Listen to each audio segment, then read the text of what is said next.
Está começando mais um podcast Metanoia Racional.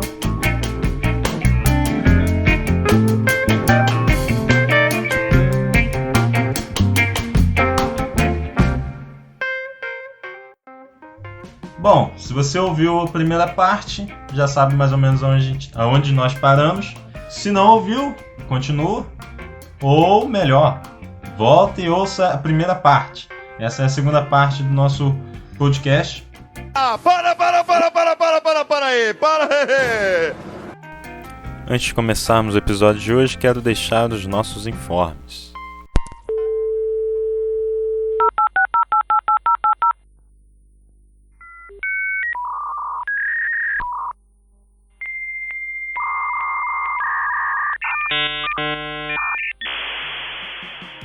Bom, hoje temos mais uma ótima novidade. Já estamos também no Google Podcast, que é o agregador que mais uso eu pessoalmente. Então, se você é assim como eu, pode comemorar e aplaudir de pé.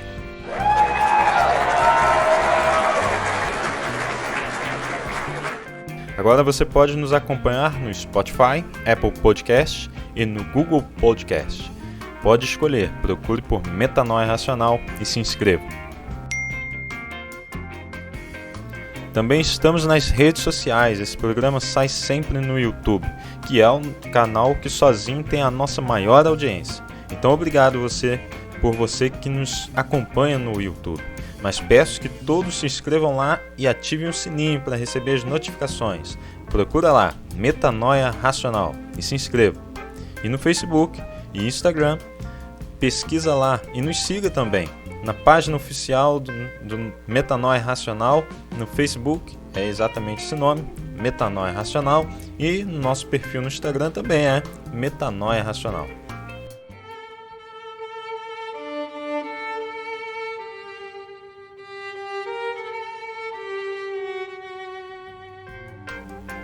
E para encerrarmos essas informações de hoje, bom, hoje, no dia 27 de janeiro de 2020, dia em que esse episódio está saindo, é comemorado o Dia Internacional de Memória do Holocausto. E hoje, exatamente hoje, 27 de janeiro, completam 75 anos de abertura dos portões de Auschwitz, que foi o maior campo de concentração e de extermínio de judeus na Segunda Guerra Mundial. Então, é um momento muito propício para a gente refletir e acompanhar o podcast dessa data. Fica aí e acompanhe agora.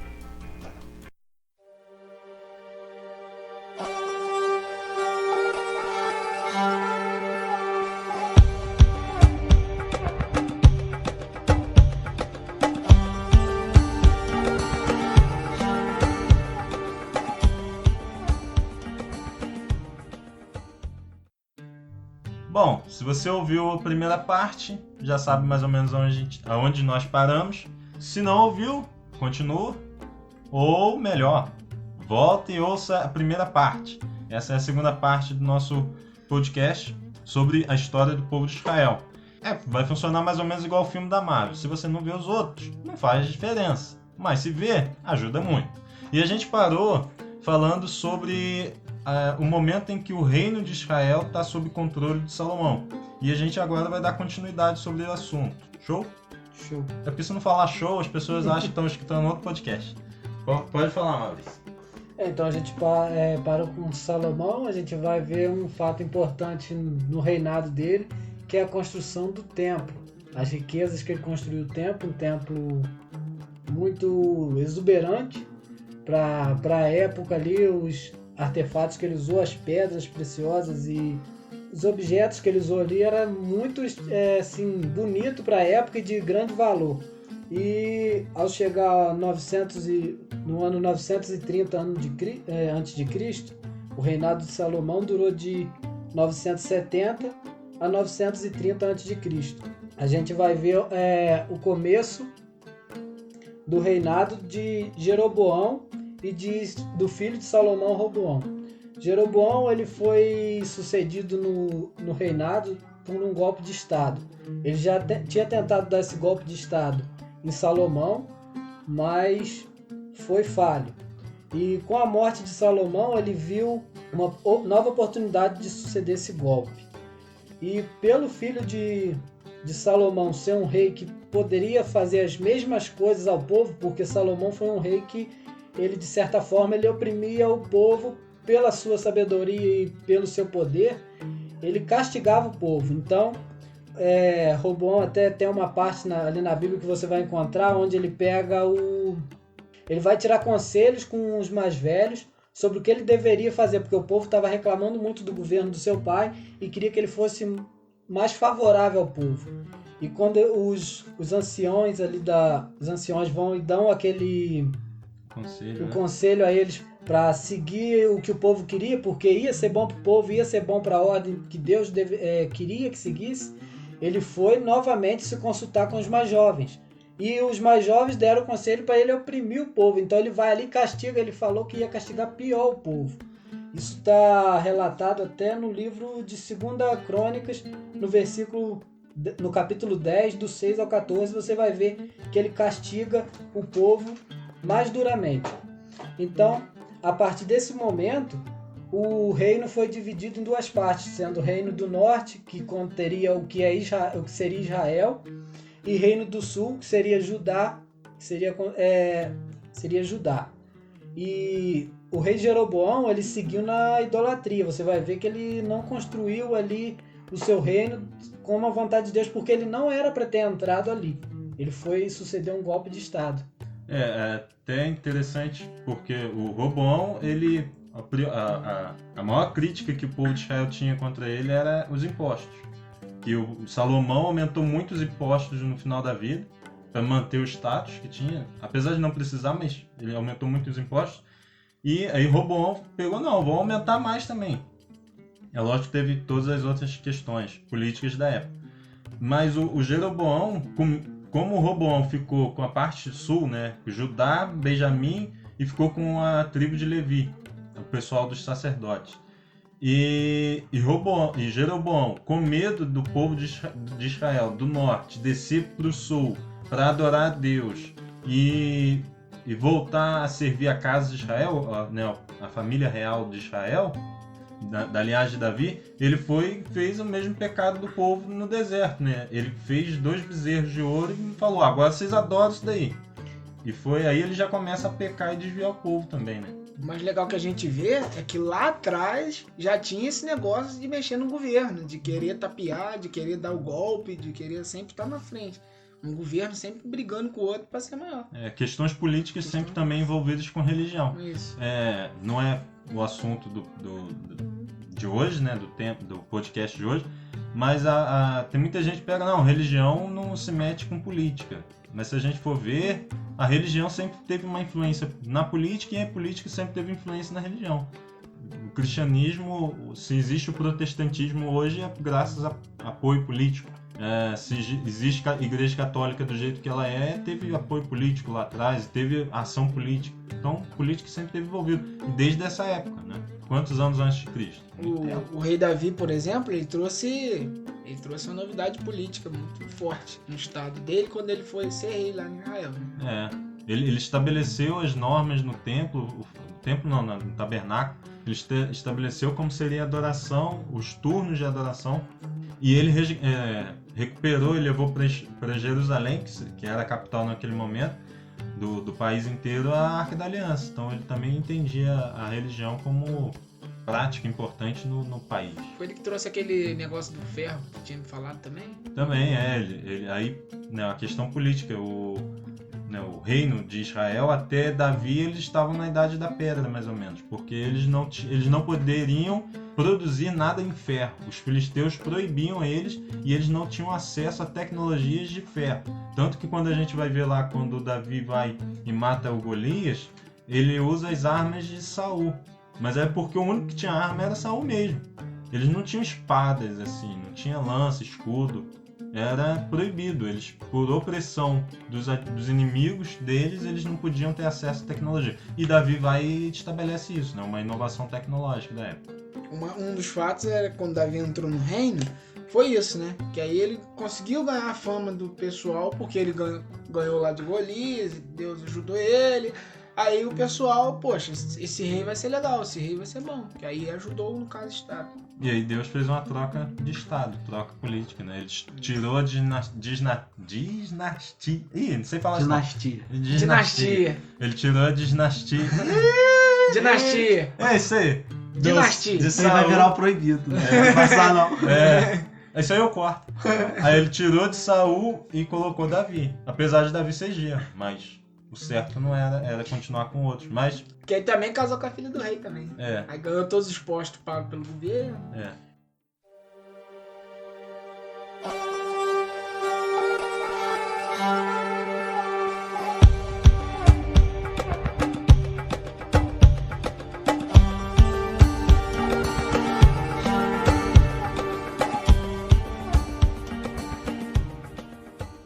Interessante de Jeroboão que ele, com medo do povo de Israel ali, ir para Jerusalém adorar a Deus lá no templo, onde era o altar de Deus lá no templo de Salomão em Jerusalém, ele constrói 2 templos, um em Dan e um em Betel, que tinha por práticas idólatras, e pelo medo, ele construiu esses templos não por uma questão religiosa, mas sim com medo do povo de Israel começar a ir para Jerusalém e praticar ali a religião e acabar fortalecendo o reino de Judá e o dele sendo enfraquecido, podendo causar o retorno de Roboão e ali governar toda a região, tornando Israel de novo em um só, juntando as 12 tribos. Ele não queria perder esse poder de jeito nenhum. A gente vai ver que ele vai seguindo as suas práticas, mas com o passar do tempo, o reino de Roboão, que era o reino do sul, ele, apesar dele ter errado ali na parte dos conselhos, que ele tomou o conselho dos jovens e ali começou a praticar os exageros que o pai dele praticava, e até pior, na questão dos impostos, ele começa a ouvir a voz de Jeová naquela questão quando ele vai sair à guerra, e Deus manda recado a ele para não ir à guerra e ele não sai. Então Deus mantém ele ali no reinado das 2 tribos e ali fortifica o governo dele, fortifica o reinado dele. Mas depois, se você for ver até o final da história, ele vai cair de novo. Ele vai chegar uma época que ele vai adorar a deuses falsos. Que foi até uma das questões foi que ele possa ter ido pela influência da mãe, ele tenha se rendido a outros deuses, e quando a Bíblia relata sobre a qualidade do governo dele, sobre o que ele tinha feito, ele vai falar que fez mal aos olhos de Deus, porque apesar do reino ser de ter essa parte dos reis, ainda era uma certa teocracia ali, porque era Deus que escolhia o rei, e Deus dava os profetas, a qual ia passando quase que fossem as instruções para o rei do que eles deviam fazer quando Deus não se revelava aos próprios reis e trazia assim como se fosse um esquema de governo para o povo de Israel. A gente vai vendo mais para frente também no período da separação de Israel, né? Israel do Norte e do Sul. A gente vai vendo que Deus ele tentava sempre estar por trás da política, estar por trás do governo. Apesar de ter um homem ali no posto, Deus ele manipulava, né? Dá um tom assim meio ruim, meio pesado essa palavra manipular, mas é meio que ele estava controlando as coisas. E até quando o rei era ruim e o povo desviava, Deus permitia que inimigos viessem, ou permitia que havia fome, permitia que o país começasse a se enfraquecer para eles voltarem. A gente até vai ver depois que o período do exílio, né, que Israel sofre. Deus ele que predestinou eles ao exílio. Deus que falou, olha, vocês vão ser levados cativos, vocês vão virar escravos, cativos, porque vocês estão pecando. E foi uma dose que Deus deu a eles, como se fosse um remédio para eles se corrigirem, né? E a gente vê também que o povo de Israel ele não se fixava muito bem com os reis que eles tinham. Eles ficavam com o rei há pouco tempo. A gente vai ver na história reis que reinaram durante um dia. Vai ter reis Só que reinaram debustavam 7 dias. E muitos desses reis foram através de golpes de Estado. E outros era porque já era escolhido, outros até por morte, outros por guerra. mas muitos deles foram pro golpe de Estado. É uma estabilidade política o tempo todo, né? Parecia até Brasil. Por muito tempo, né? Durou muito tempo. Muito tempo E depois- instável o tempo todo. E depois de invadir também, depois que chega o Império Romano, também tem esse período de estabilidade. Toma terra, vai terra, entra Império de novo, entra outro Império. Guerra entre Império, divide, rei, general. Então foi um período, assim, de grande dano. Vamos botar, né? Após Salomão, aquela região começou a entrar em queda, né? É. Digamos assim, política, estabilidade Porque não tinha social. como ela se estabilizar, sendo que tava toda hora em guerra, toda hora em tiro, toda hora em briga. Como é que se mantém um estado assim? Não tem como. E é interessante que a estabilidade do Reino do Norte não é instável no sul, mas há uma linhagem contínua dos descendentes de Davi, né? Já a linhagem do norte, não sei se você falou do sul. Do sul, né? No sul. Sul. A do norte, a gente já vai ver que vai ter mais, tipo assim, desavença da linhagem do rei. Já começa com o Jeroboão, que não tinha nada a ver com a linhagem do rei. Já entrou onde Já não tinha entrou que errado. entrar. Já Ele tudo entrou errado. como se fosse uma pedra no sapato. Ele entrou ali só para causar separação do povo. Isso aí. E Roboão, por ser um cara Era o Acã. pesado, ele por ser um cara pesado e não ouvir nem os conselhos, porque tipo assim, hoje a gente, até quando a gente vai aprender na faculdade e quando a gente vai aprender na nossa vida, a gente provavelmente vai passar por um treinamento numa questão de trabalho, numa questão de ensino, a gente vai passar por um treinamento de uma pessoa que ela teve mais tempo ali de convivência Pra com aquilo poder ali. qualificar a gente. É. Porque ela tem a experiência capaz de nos moldar para aquilo que a gente quer fazer. E esses mais velhos eram, se não me engano, até os conselheiros de Salomão. E ele não ouviu os conselheiros do pai. Esses conselheiros de Salomão eram inspirados por Deus também ou não? Tinha uns que eram e outros que não eram? Não necessariamente, né? Não necessariamente. A gente vai ver na história de Davi, não é o caso de hoje, a gente tá meio que correndo aqui com o assunto, mas Davi, ele tinha um conselheiro que era muito bom, que foi o cara que foi iluminado por Deus quando Davi sofre um golpe de estado do próprio filho. É. Então um conselheiro de Davi foi inspirado por Deus para conduzir a coisa a voltar para as mãos de Davi.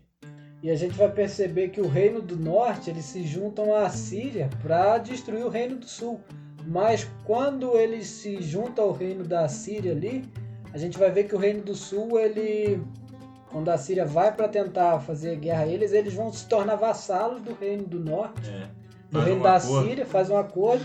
E acaba que depois, em 722, quem vem a cair na mão dos assírios foi o reino do norte.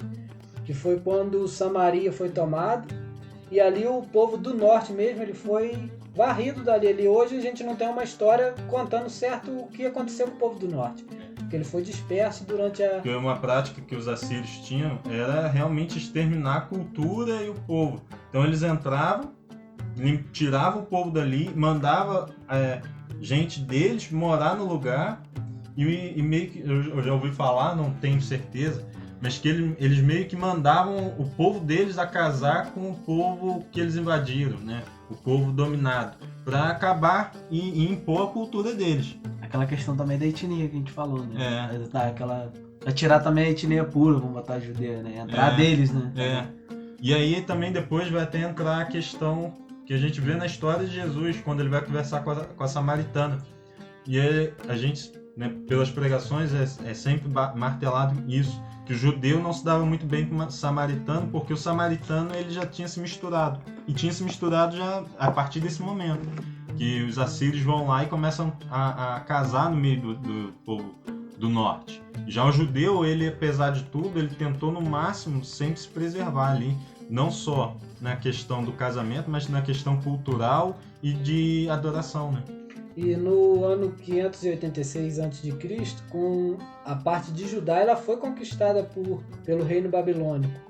E no período que eles foram, até talvez por já ter ouvido uma profecia que duraria 70 anos, eles mantiveram aquilo que eles tinham da cultura deles e do que acontecia em Jerusalém, ali, dos rituais dele. Muitos dos rituais deles eram mantidos. Apesar de Jerusalém ter sido destruída, eles não fixaram só na cidade e no templo deles. Eles levaram consigo os costumes deles. Até Daniel é um exemplo que a gente vai ver várias vezes ele orando em direção à cidade de Jerusalém ali. Ele fazia as orações dele direcionado ali mantendo tanto a sua cultura e mantendo a sua religião, mantendo seu contato com Deus. E eles não desprezaram, eles foram característicos, e foi até uma das partes que fez o reino vinha chegar onde chegou e passar por esse período.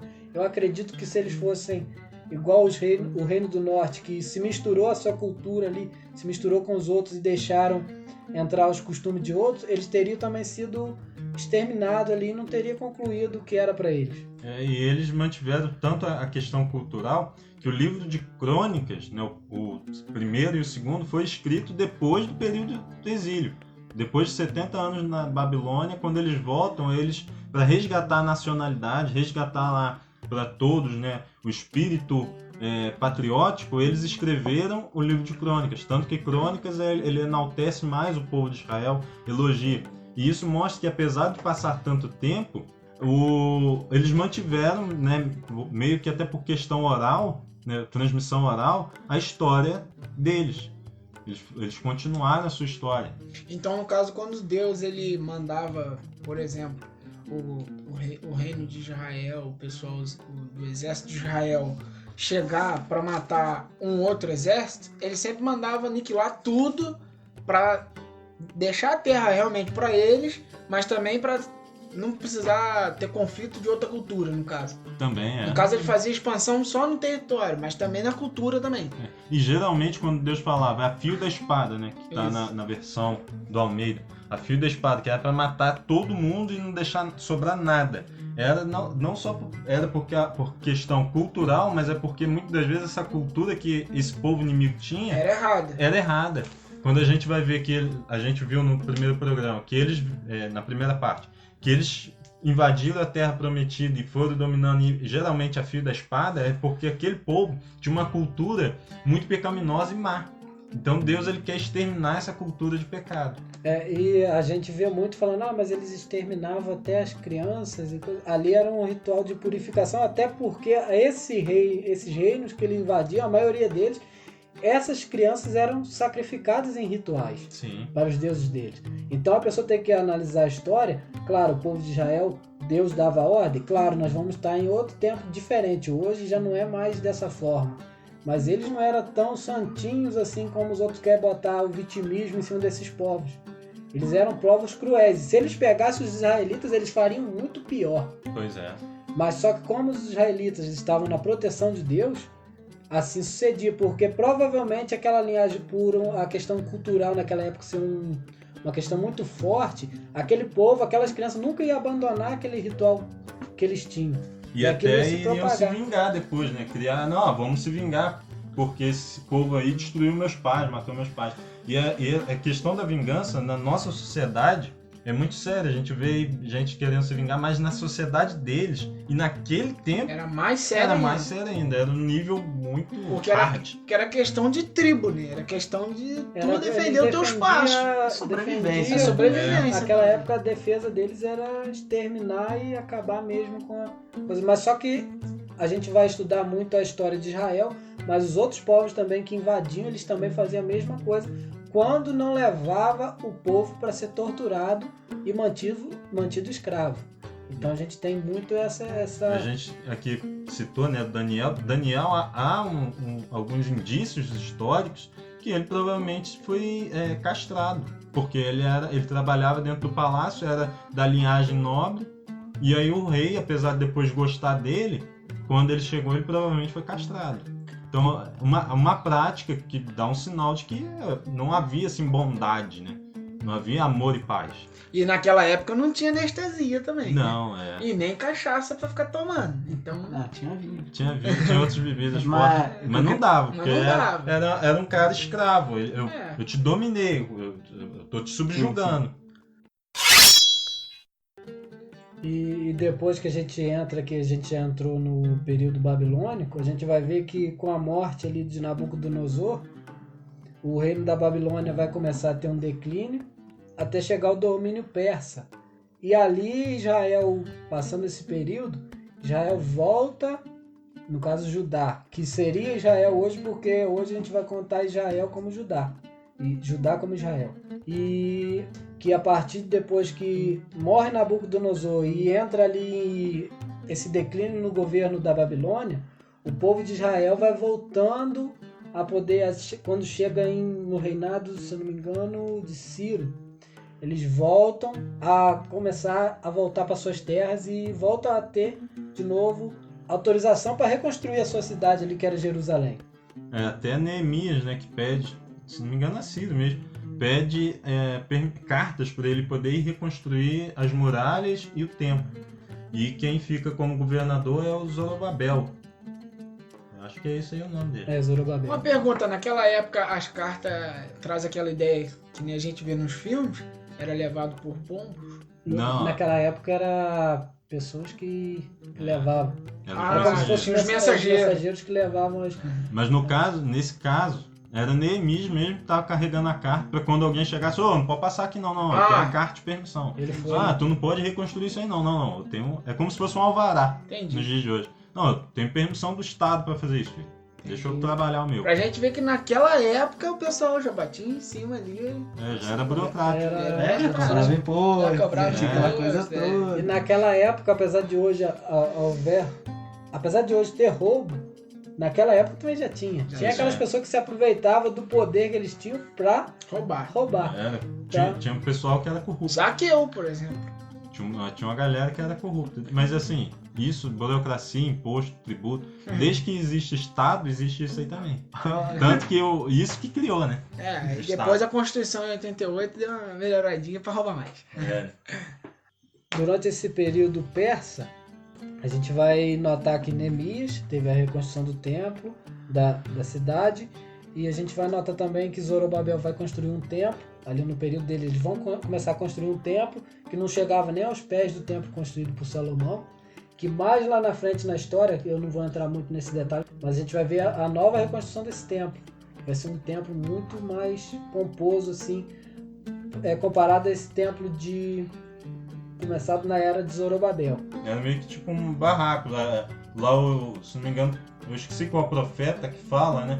A glória da segunda casa será maior do que a primeira. Porque esse profeta falou exatamente nesse período.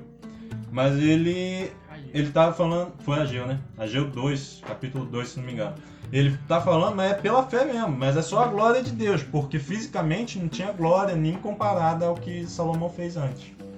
O rei Artaxerxes, que foi até o bom rei que deu a Esdras e dinheiro e a Neemias para levar dinheiro para construir Israel. Então aquele reino começou a ajudar Israel a se levantar. Era um reino favorável ao reino de Israel que seria levantado. Mas a gente vai ver mais para frente que, de novo, Israel vai passar por outras crises, outros reinos, porque foi um período meio que ele tinha reis que eram favoráveis a ele e tinha reis que não eram favoráveis a eles e prejudicavam eles. Um período meio conturbado. Isso O povo mesmo. de Israel, desde o começo, ele passou por vários períodos, quase vitória e guerra, vitória e destruição. Sempre assim. Eu acho que tem muito crente hoje que tá se inspirando nisso. Ele tá bem, tá mal. Tá bem, tá Tá mal. bem, tá Porque mal. o povo de Deus, eles acham que o povo de Deus tem que passar por esse quebra-mola. É um quebra-mola. É que eles Desce, cantavam aquela desce, música do Gerson Rufino, né? Eu hoje estou bem, mas já estive. Aí no outro dia ficava mal de novo. Aí no dia canta mesmo. Porque senão a música perde sentido. É. Mas assim, a gente quando estuda e vai olhando, o povo ficava mal porque desviava. O povo ficava mal porque pecava, abandonava Deus. E o povo só sofria porque errava. Errava, E um dos erros maiores do povo de Israel, apesar de muitos não concordarem isso, se for ver, um dos erros piores que eles cometiam era a idolatria. Porque para Deus a idolatria é o pior, porque é como você negar aquele que te criou. É como você pegar e negar seu pai. Era como aqui cuspir na no terra. próprio comida. Aí tipo, você pega e o povo de Israel, além de ser criado por Deus lá na época, hoje até surgiu uma piada sobre o barro. Piada interna. Piada interna. Pra Aí- você ver essa piada interna, tem que virar assinante nosso. Aí, tipo, Deus pega ele do barro, molda o ser humano e faz. E ele lá na frente ele fica, volta pra Deus e vai pra Deus. Volta pra Deus e sai de Deus de novo. E volta e sai. Então quando o povo andava com Deus, muitos acham que não. Então Deus só gosta do povo quando estiver adorando a ele. Essa foi a forma. A gente tem que entender o seguinte. O homem foi criado para ser eterno. Então ali em Adão ele perde, claro que não é o assunto de hoje, mas ele perde a aliança que ele tinha. Mas só que hoje só há um caminho, só há Deus que vai te levar para o caminho do bem. Deus não tem nada a ganhar com isso, é você que tem. Então esse mal que Deus fazia ao povo era correção, mas o povo não entendia isso. E quando eles passavam por certas dificuldades, eles largavam Deus e adoravam o bezerro de ouro que não podia fazer nada. E assim, também, aí a gente tem que voltar lá, naquele período, a visão que eles tinham, né? Quando vinha algo mal, parecia na visão deles que era realmente Deus que estava dando. Mas era só Deus permitindo, ele só não estava evitando. Por quê? Porque eles escolheram isso. É como se Deus criasse uma zona de segurança. Então ele fala, nessa zona de segurança, você tá toda vez que você seguir as minhas recomendações. Então você está dentro dessa zona de segurança. Quando você não segue, você não está na zona de segurança. E aí o mal vai te sobrevir. É como se o médico passar um tratamento para você e você sair do tratamento e querer que o resultado seja o mesmo. Até o dia que Deus falou, então vocês vão continuar adorando o bezerro de ouro. Aí abriu a terra e engoliu todo mundo. Pronto. E aí esse aí foi o período lá no Êxodo. Só quem não entendeu a referência.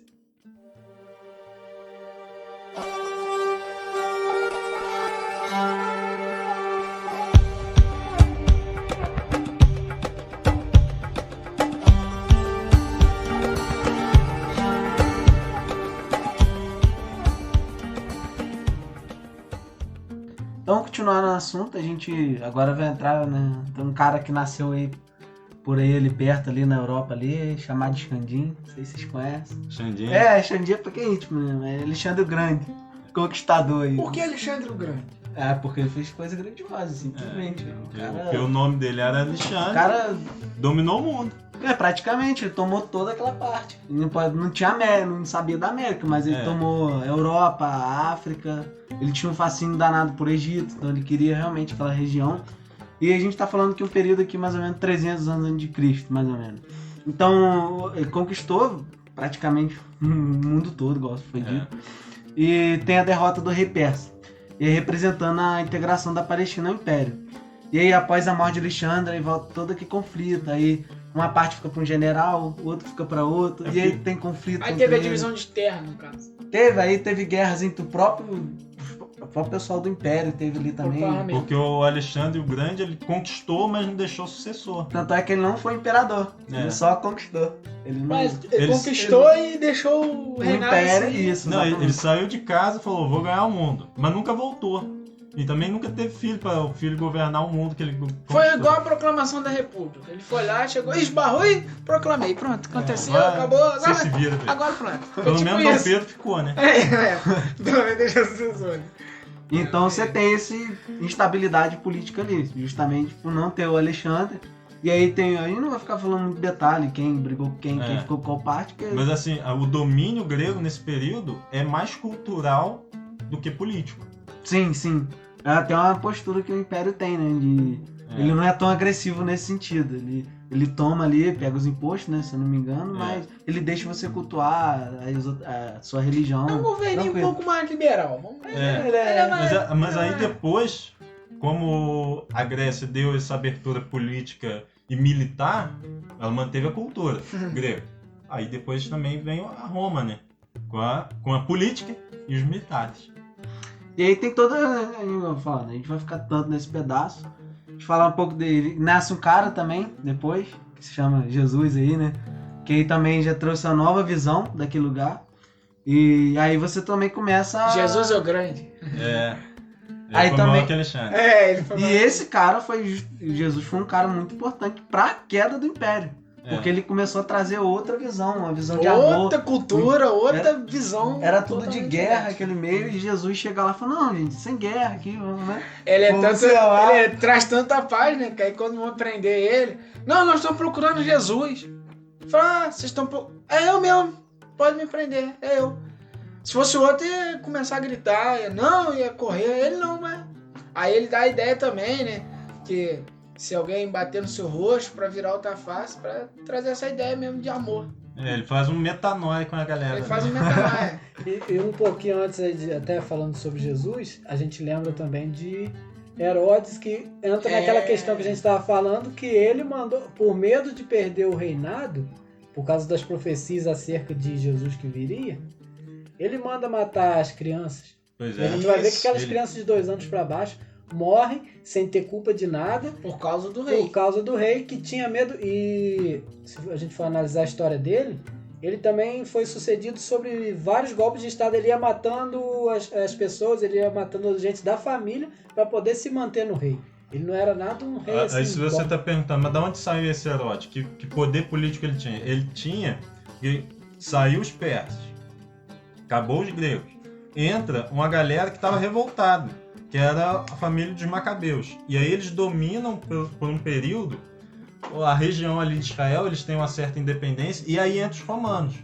Aí os romanos, para ter o controle ainda sobre a região, é que bota o tal do Herodes. Sim, sim.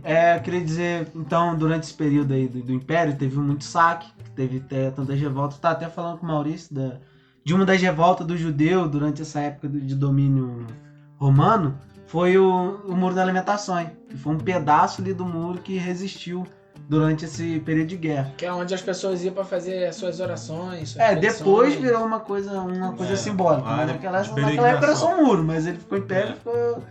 Virou um Ficou símbolo sagrado. porque foi a única coisa que sobrou Que do sobrou templo, do- né? Então você tem várias revoltas durante esse período e começa a sair o êxodo um pouco de judeu daquela região. Justamente porque a religião romana é politeísta, né? De vários deuses, entra em conflito. E a parte de Jesus, quando ele entra também, ele converte muito judeu também. Então, assim, o povo judeu saiu dessa região. Então, durante esse período que começa realmente a retirada, o êxodo dos judeus começa a se espalhar por todo o continente. Vão para a Europa, por exemplo. Um exemplo, Paulo ele planejava ir à Espanha. Hoje é onde é a Espanha, não está escrito assim, só nas outras versões, mas ele planejava ir à Espanha. Alguns apóstolos foram na Espanha, outros foram para a Ásia, extremos da Ásia. Então espalhou rápido, voltando lá naquela questão. Quem beneficiou isso? Quem propiciou isso? Os gregos. Unificou a língua, facilitou a comunicação. Os romanos abriram estrada. Então, assim, dá pra gente ir longe e falar com a galera e todo mundo entender. Melhorou a comunicação dos comerciantes também, eles conseguiam vender mais Sim, Pode ser também. Então foi muito interessante, né? Depois a gente vê até a tradução da Bíblia, né? Vai primeiramente para essa língua. E, assim, vamos falar um pouquinho mais frente. 300 anos depois de Cristo, né? Teve toda essa expansão do cristianismo. E aí entra esse Constantino, que já foi um imperador, que ele já era mais voltado para o cristianismo. Então ele volta... Foi um ano próspero para aquela região. E também teve construções de igrejas do cristianismo. Eu estava até vendo que teve igreja que construiu em Belém, onde Jesus nasceu, no Monte das Oliveiras também.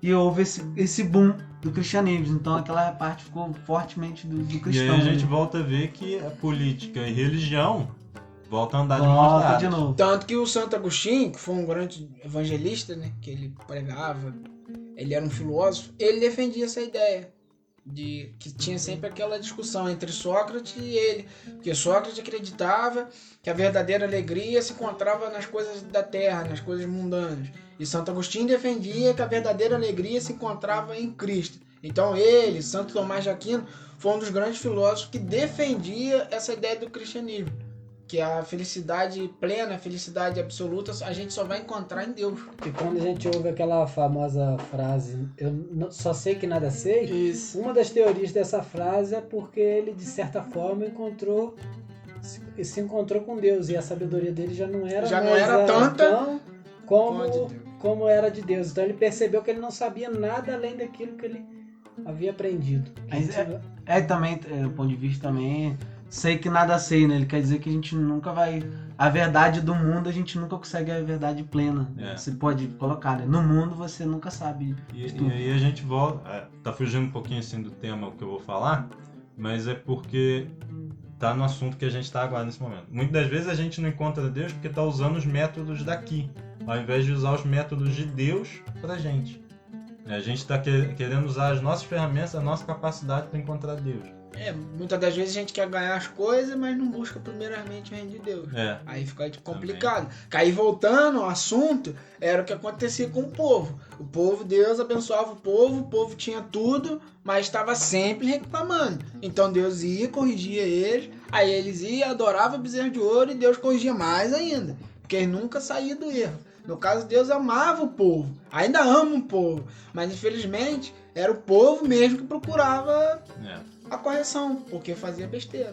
Voltando a falar de política e religião, Voltando ao tempo. nasce um cara ali, né, num período aí, com uns 300 anos, mais ou menos, né? Não vou ficar entrando em detalhe. Aí nasce um cara também, Maomé, né? Pra dar aquela, né, equilibrada.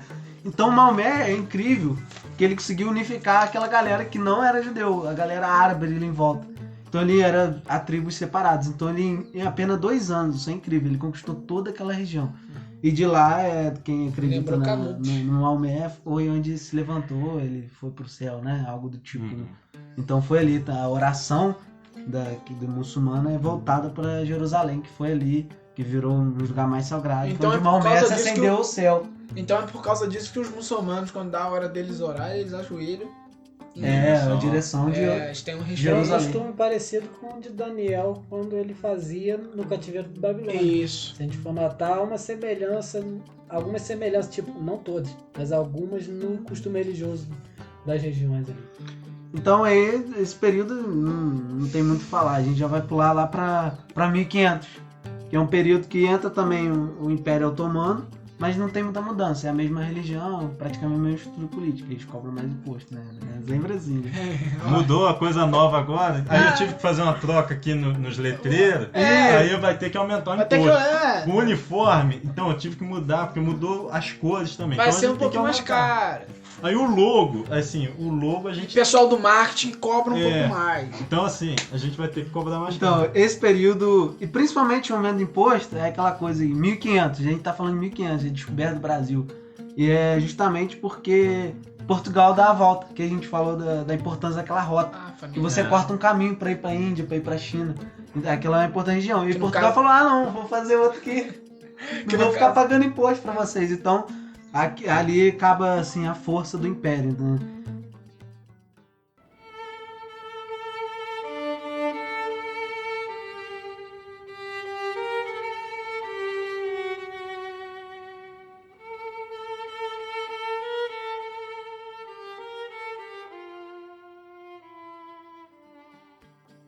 A gente vê ali que, né, na Europa sempre teve algumas perseguições ao povo judeu, tanto que tem o período que é muito famoso, que é a Inquisição, lá na Espanha, contra os judeus, mataram vários judeus, mas isso continua, né? Esse pensamento continua, vai se passando. Esse período na Espanha foi ali por volta de 1500 também, se não me engano, que era um período que a Espanha estava poderosa, mas a gente vai olhar e passaram-se séculos e esse pensamento continuou. Então a gente teve lá a situação da Primeira Guerra Mundial, pode a gente ter um dia comentar o assunto, e logo após a Primeira Guerra Mundial há ali um movimento político não só na Europa, não só na Alemanha. Tem muita gente que acha que não, eram os nazistas que eram contra os judeus. Não, quando a gente vai olhar alguns povos ao redor na Europa, alguns fizeram vista grossa com o caso do Hitler, porque concordavam com ele. Se a gente parar para pensar, o Hitler começa no começo da década de 30 a mudar a Alemanha, sendo que o Tratado de Versalhes proibia a Alemanha a criar um exército, a ter militares, né, em grande número. Ele começa a fazer isso, começa a mudar lá a Alemanha. Os países ao redor fazem vista grossa porque concordavam de certa maneira com as opiniões dele. E ele começa, não, a gente tem que exterminar os judeus, tem que exterminar os judeus. E aí ele faz ali o projeto dele de extermínio que nunca foi visto antes. Ele mata 6 milhões de judeus. Depois a gente vai até entrar nessa ironia depois, que o povo judeu adota o mesmo método de extermínio também, mas a gente vai falar isso mais pra frente. Quer dizer então que essa parte de praticamente 2000 anos que os muçulmanos estão até lá, até hoje, né? Então ficaram praticamente 2000 anos lá naquela terra.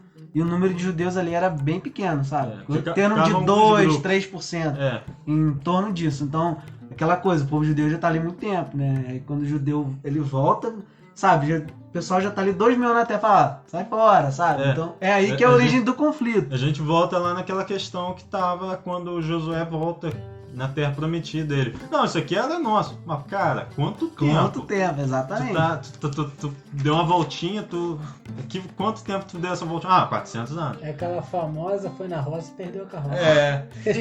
Os caras viram terra assim vazia e falaram, aí dá pra plantar um troço aí. Vamos plantar? Vamos. Ficaram, ninguém reclamou. Morreu, o filho nasceu, ninguém reclamou, ficou. E aí os muçulmanos ficaram 2000 anos. E estabeleceram, de fato. Né, Sim, sim. Se estabeleceram. Gerações e gerações, né? 2 mil anos, né? Criaram cultura e costumes presentes ali. Tu mencionou o Maomé em Jerusalém. Então, isso, pra eles é um padrão.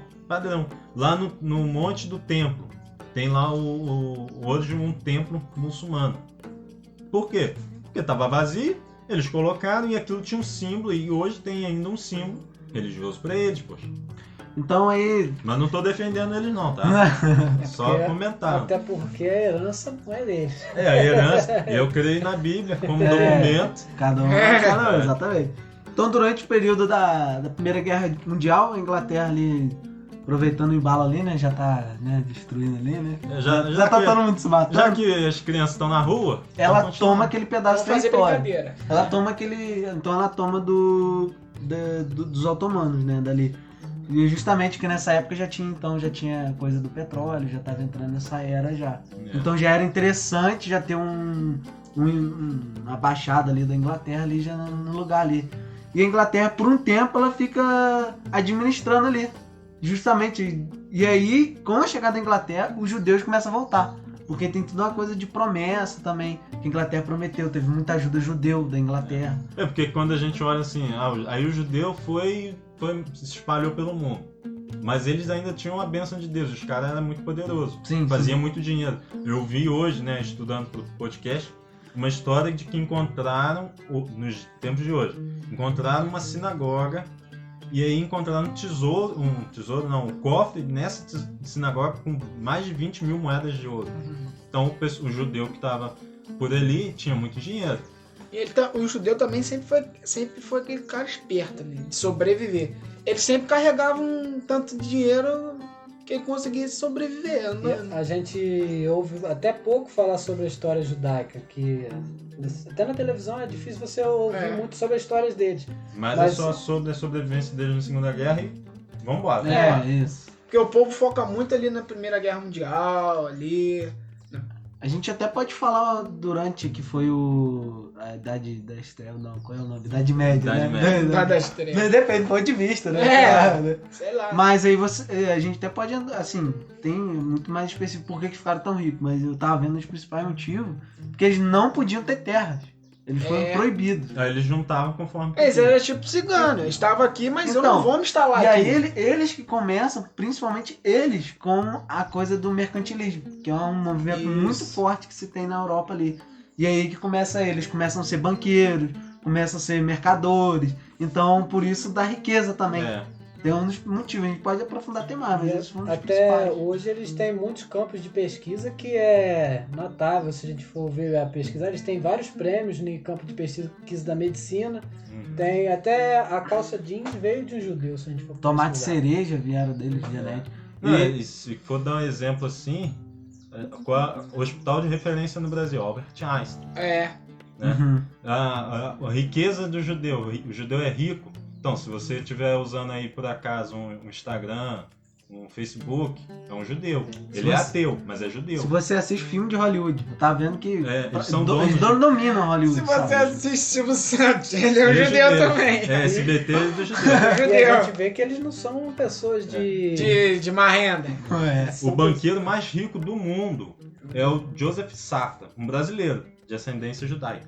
E é até interessante falando aqui de Hollywood, que principalmente americano lá, né, que eles fugiram depois da Alemanha, que foi um dos principais que financiaram o exército de Israel. Sim, Foi justamente essa galera rica. Começou a comprar armamento que já foi usado na Segunda Guerra Mundial. Então é muito irônico porque, por exemplo, um dos caças que usaram, dos aviões, né, pode dizer, era principalmente nazista, que eles compraram, porque acabou a guerra, esses aviões aí que os nazistas usou, pode comprar? Então, é muito irônico essa Vai ficar parte. parado aí esses aviões aí, eu vou comprar esse avião. E usaram armamento, principalmente alemão, para tomar o seu território, né? Tem uma ironia da história, né? Falando de- Terminou a eles guerra, viram a vou comprar o oportunidade. que sobrou deles lá. Compra vou fazer barato, negócio, né? Vou fazer negócio com Não, eles. mas também tinha aquele sentimento de vingança, né? Tu destruiu meu povo, agora eu tô comprando as coisas do teu povo aí pra te salvar, cara. Tinha essa sensação também que eu acredito que devia ter batido assim no fundinho do coração. Porque assim, aí a gente olha, na Europa, o Hitler foi varrendo, mas em algumas partes os judeus conseguiram ficar, e assim, o judeu que não estava na área onde Hitler dominou, ele continuou com a riqueza que ele tinha. Estados Unidos, que foi Estados que não Unidos. teve invasão É. por terra. Pois é, a Suíça, que ficou No neutra, continente. né? O judeu que estava ali, estava na boa. Então ele tinha dinheiro. E começou também, então ele estava posse da Inglaterra, e após também a Segunda Guerra Mundial, quer dizer, veio essa imigração todinha pra Jerusalém, começar a dominar aquela área. É. E aí começa a dar problema, né? Porque agora já tem praticamente 20%, 30% mais ou menos da população já é judia, né? Judeia, né? Judeu, né? É judio. Então você já tem um método do povo judeu naquela religião e começa a gerar conflito. Tanto é que a Inglaterra fala que vai dar um pedaço para o povo judeu. E aí começa o problema, que aí o outro já não concorda, né? Aí Tem um vem- muçulmano que tá ali 2000 anos, Poxa, eu tô aqui esse tempão, o cara chegou antes, quer sentar na Não, é janela. meio que e- assim, eu moro aqui, eu sou contra fulano de tal. De repente chega um e fala, então, a tua terra eu tô dando pra fulano de tal. Mas pera aí, eu moro aqui. Eu tenho uma escritura, quer ler minha escritura? Eu tenho uma escritura que comprova que isso aqui é meu. É. Aí vai dar a minha terra pro cara que eu não gosto. Vou dar um exemplo melhor, né? A gente não tem a Argentina como inimiga só no futebol, mas digamos o seguinte, chega alguém um dia, a ONU chega e fala, bom... Ele falou beleza, Argentina porque a gente tem medo da Alemanha. Não, pode até um exemplo brasileiro, o índio. Fala, ó, gente, ó, Isso agora aí. é tudo do índio, porque ele Pô, chegou aqui eles já estavam aqui 1000 antes. anos, muito menos que 1000 anos, ele já tava aqui. Maracanã, os índios vão jogar pelada no Maracanã, porque nós Ó, chegamos aqui e vai já embora. tava aqui. E eles ainda podem virar, eu quero meus passarinhos de volta. É isso aí. E ainda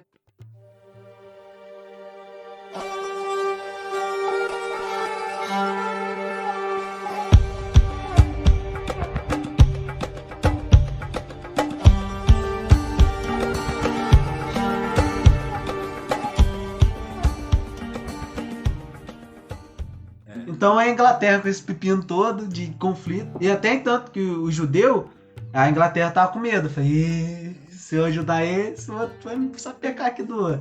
Então começa o terrorismo. Quem inaugura o terrorismo é o povo judeu. Tem até o nome das famílias aí, super radicais, que começam a fazer ataque terrorista contra a própria Inglaterra para pressionar para a fundação do Estado. E aí chegou uma instituição, devido a todo esse movimento do nazismo, afundou a ONU, né?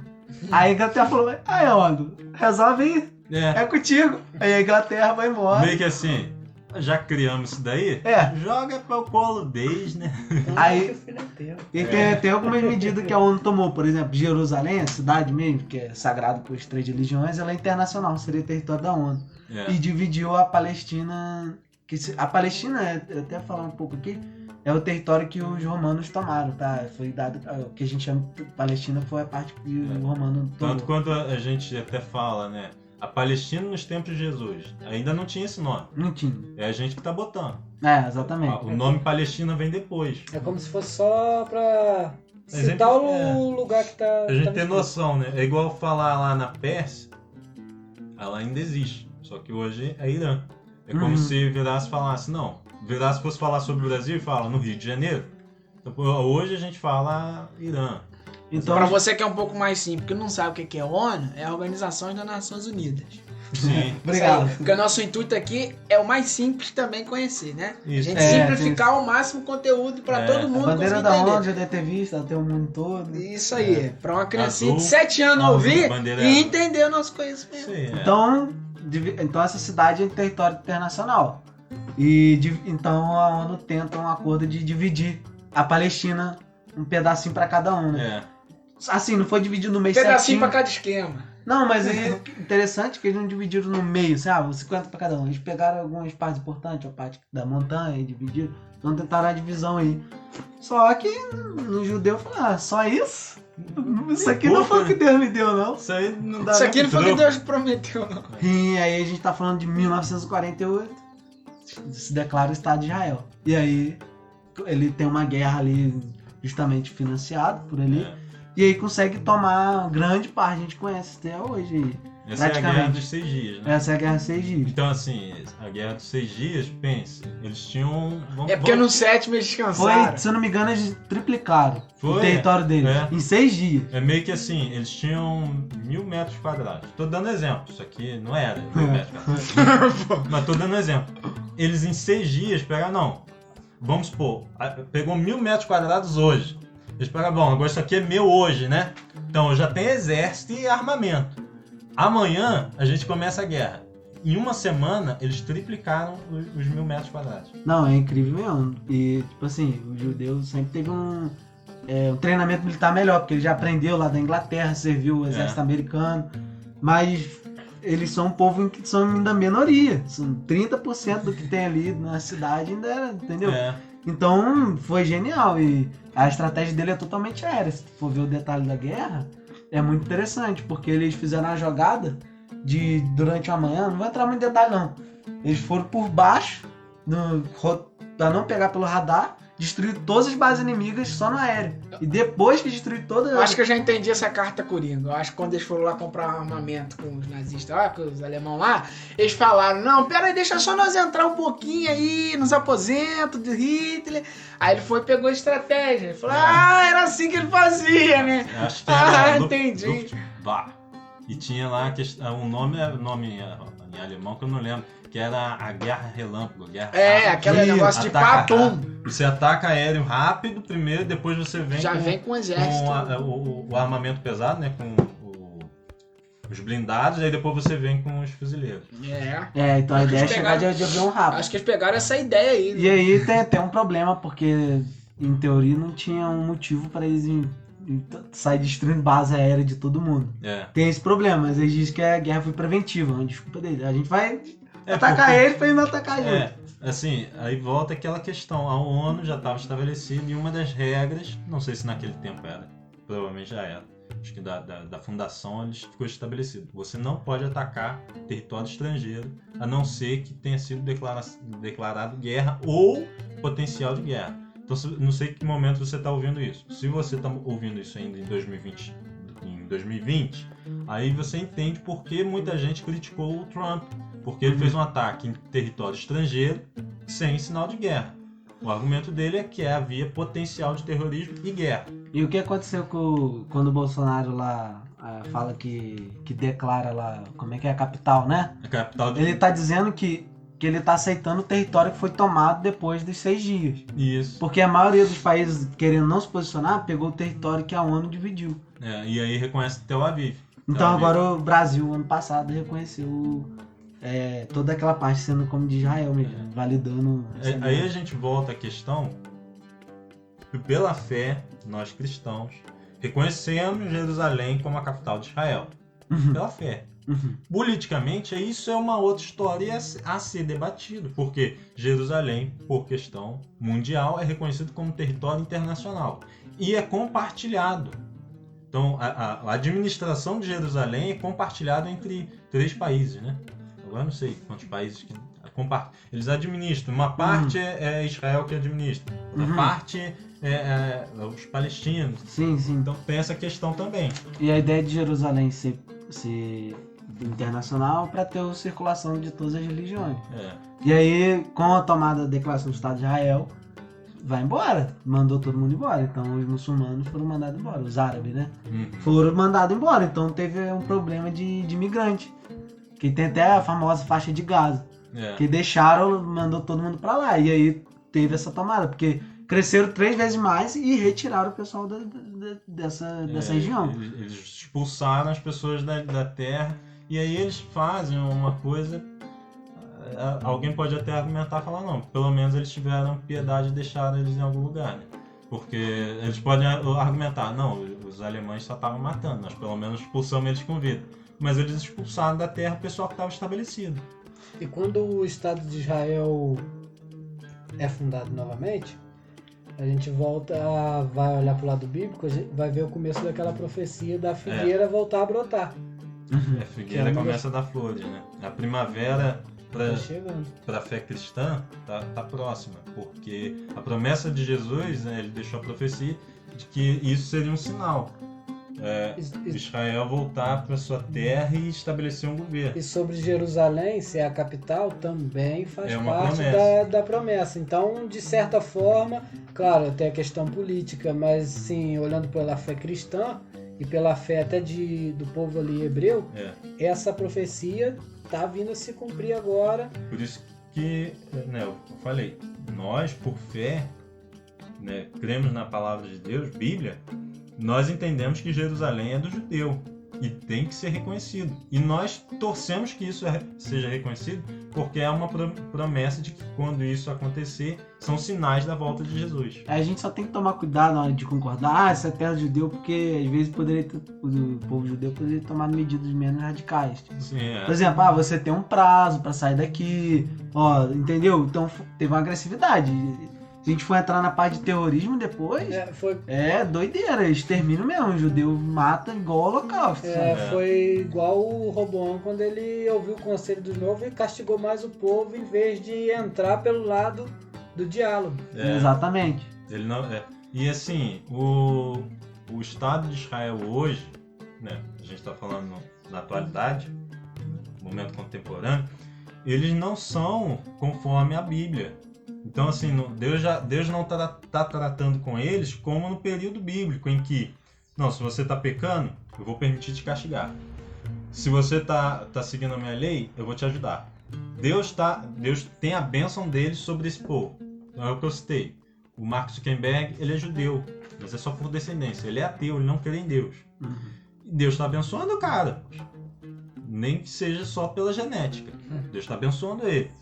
O povo de Israel, o Estado de Israel hoje, não é predominante, né? Assim, tô incorrendo aqui num erro.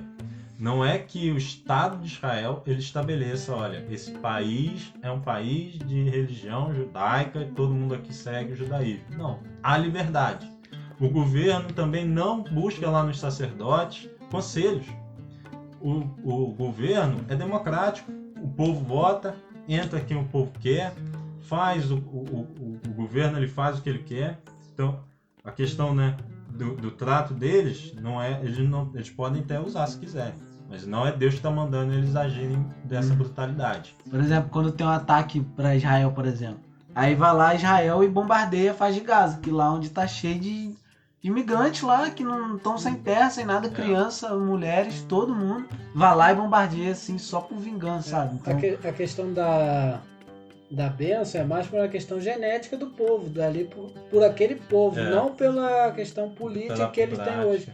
Porque até nesse ponto a gente vai ver que a religião vai se diferenciar da política, porque se ele fosse seguir o que era para ser feito, não seria feito dessa forma.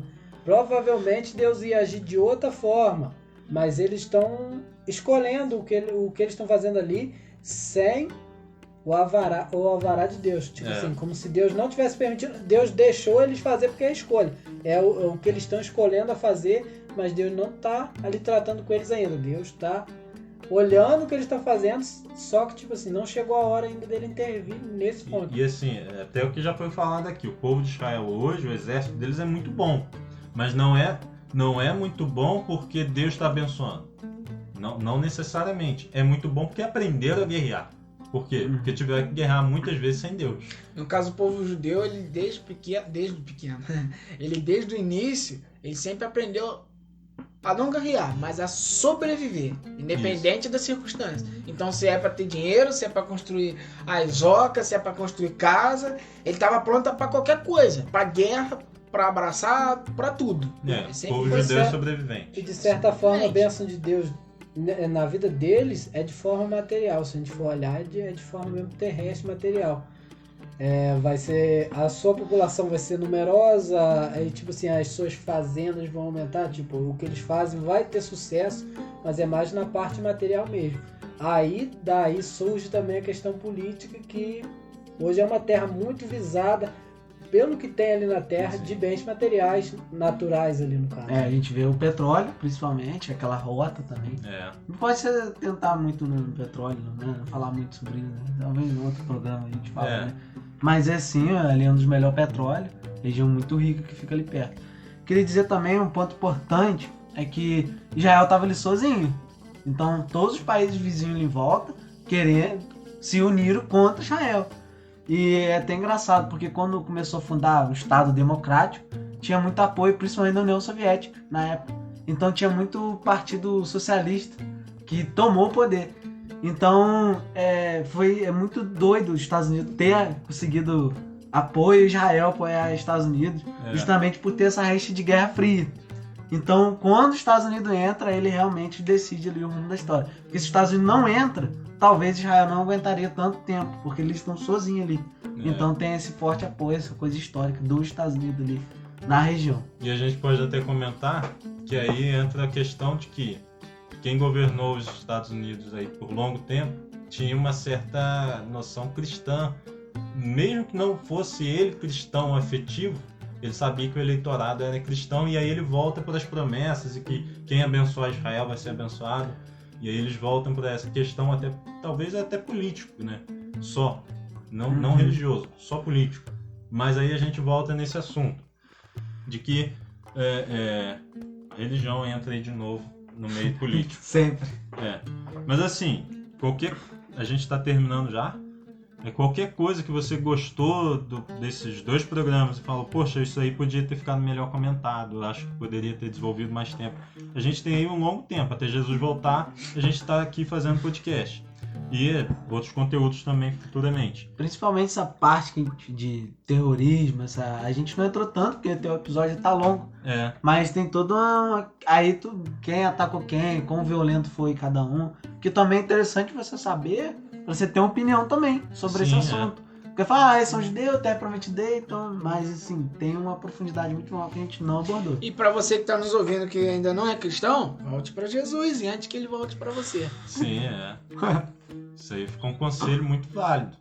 Então, a gente está aqui trabalhando, crendo que Jesus vai voltar a qualquer momento. Talvez você tá ouvindo aí desapercebido, não, só vou ver o que esses malucos estão falando sobre Israel. E a nossa mensagem é cristã, e a gente crê que Jesus vai voltar. E todas as coisas que são promessas relativas a Israel estão se cumprindo. Quanto mais o tempo está passando, mais rumores tem que eles vão tentar ir para cima para construir o templo quanto antes. Reconhecer Jerusalém como cidade capital de Israel é um dos passos para poder permitir que futuramente o templo seja construído. E aí, assim, como cristãos, nós cremos na palavra de Deus que Jerusalém vai voltar a ser capital. Mas a gente está aqui racionalmente conversando sobre uma questão política. Então, até algumas opiniões que nós demos aqui, às vezes pode parecer que a gente é a favor de uma coisa ou outra, não, mas a gente só está avaliando. Nosso intuito aqui é levar o conhecimento a vocês da maneira mais simplificada possível, para que todo mundo consiga ter um entendimento. Isso. Então, um perigo, por exemplo, a gente já conhece mais a religião judeu, então pode ter ficado imparcial. Mas a gente não falou tanto do lado dos muçulmanos. Que, eles também foram vítimas também disso, né? E se você talvez quiser, eu queria também, então, conhecer um pouco do lado do muçulmano. Por que eles se estabeleceram lá e tá essa guerra? Então você pode pedir aí. Faz aí o pedido pra gente gravar um podcast sobre esse assunto. Por que do extremismo, por que do terrorismo deles? Então, eles também têm um lado deles, sabe? Eles não têm 100% de culpa. Ninguém tem 100% de culpa. E no caso aqui, a gente não tá defendendo ninguém. A gente só tá contando. A gente foi falar sobre... Como a gente foi falar sobre Israel, a gente acabou favorecendo mais um lado. Mas a gente pode ser que no futuro a gente fale sobre essa religião, ou entender um pouco mais eles. No caso aqui, a gente só tá contando a história do que aconteceu. Até porque a cosmovisão deles é diferente do povo de Israel. Eles têm toda uma ligação com o povo por parte de Abraão, mas diferente que eles acreditam que a herança é de uma parte e o povo de Israel é de outra parte. Mas, tipo assim, isso no ponto de vista é como a gente ser cristão protestante e o outro ser cristão não protestante, e a gente tenta debater com o nosso ponto de vista e o outro com o ponto de vista dele. Então a gente sempre vai puxar um pouco pro Cada um lado vai que a gente puxar pro seu aprende, lado, sabe mais. E por Até pela vivência. pelo conhecimento, né? E por questão de fé também. Se eu creio em algo, eu vou defender. Às vezes não tem como ser imparcial. E no final das contas, tirando a religião, somos seres humanos, né? O ideal seria amar todos, então Isso. também tem esse lado, né? Que é- eu sou muçulmano, não sei o que, Que é um dos mandamentos de são todas seres as humanos, religiões. são vítimas também. Sim. Crianças morrendo de fome, crianças morrendo na guerra. Isso. Então, assim, trazer uma humanidade, né, pra esse pessoal, pra gente ficar só Isso. favorecendo. Então, e antes de criticar a outra pessoa por sua religião, estenda a mão, ajuda as pessoas, converse, abrace. É isso aí. Uma coisa que eu tava até pensando ontem, quando você encontrar alguém de outra religião, se você não tem nada de bom pra falar, não fala. Mas pelo menos o básico é você escutar a opinião do outro. Se você puder falar algo de bom, ótimo. E se você puder dialogar, melhor ainda. Então, essa aí é a nossa dica. Então, a minha dica final, eu acho que compartilha aqui, pessoal, dessa opinião também. Com certeza. Então, a minha dica com o que eu falei é o seguinte: a gente respeita todas as religiões, a gente espera que a gente possa atender bastante gente através do nosso trabalho, e o nosso intuito é isso, é levar o conhecimento de maneira simplificada e ampla para todas as pessoas entenderem. Isso aí. Até porque a gente não tá aqui a fim de explanar uma religião, Isso. explanar o conhecimento. Isso aí. Até porque a gente podia acabar aqui incorrendo de ensinar o judaísmo ao invés do cristianismo. Isso aí. Não, olha aqui. Daqui a pouco a gente recebe financiamento de Hollywood, que da tudo. estúdio. Não, vou patrocinar Steven vocês. Spielberg pega, não, vou fazer um filme sobre a história dessa. Que eu queria, pra finalizar, eu achei muito interessante ver o lado bíblico e acompanhar pela história. Que eu consegui ter uma visão melhor. É porque na minha cabeça está separado a história bíblica com a história que a gente estuda. Então eu gostei de unir, sabe? Entender os períodos, quem governou. E eu quero dizer o seguinte, é muito fácil a gente odiar o outro lado. Então pra gente acabar conhecendo outros lados, pra gente não ficar odiando. E a ideia aqui a gente vai fazer um pouco disso mesmo, né? Sempre procurar o que a Bíblia fala e o que a história está contando. Então é isso daí, gente. Algo a acrescentar? Vamos finalizando aí mais um. Semana que vem tem mais um. Um forte abraço e até mais.